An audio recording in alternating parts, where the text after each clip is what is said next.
We live in an amazing universe. Have you ever wondered why it exists?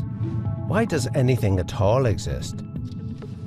Gotfried Leibniz wrote, "The first question which should rightly be asked is, why is there something rather than nothing?" He came to the conclusion that the explanation is found in God.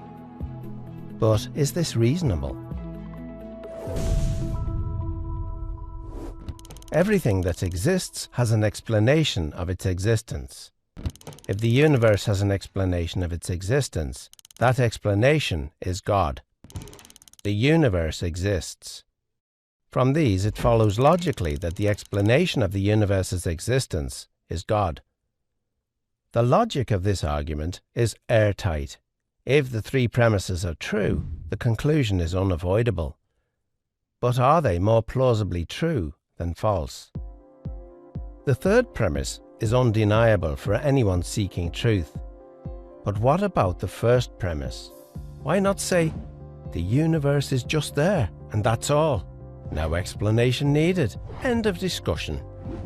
Well, imagine you and a friend are hiking in the woods and come across a shiny sphere lying on the ground.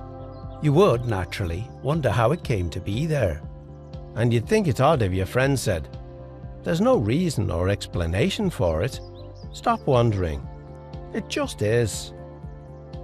And if the ball were larger, it would still require an explanation.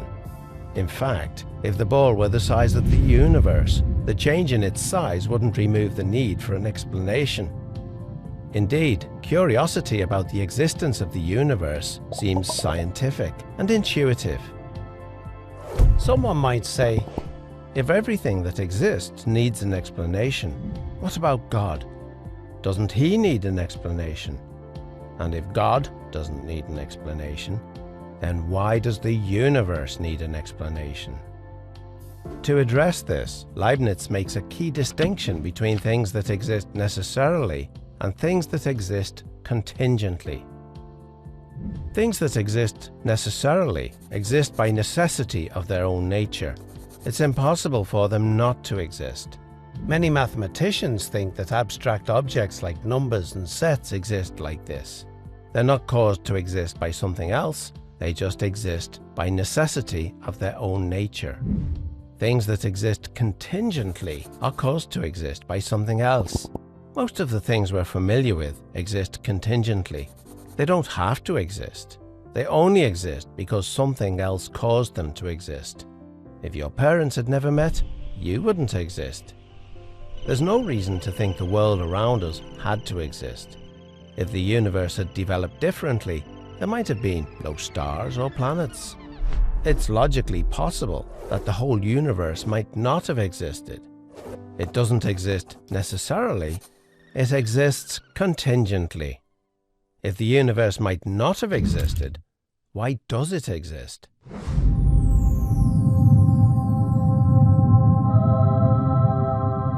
The only adequate explanation for the existence of a contingent universe is that its existence rests on a non-contingent being, something that cannot not exist because of the necessity of its own nature.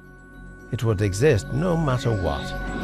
So, everything that exists has an explanation of its existence, either in the necessity of its own nature or in an external cause.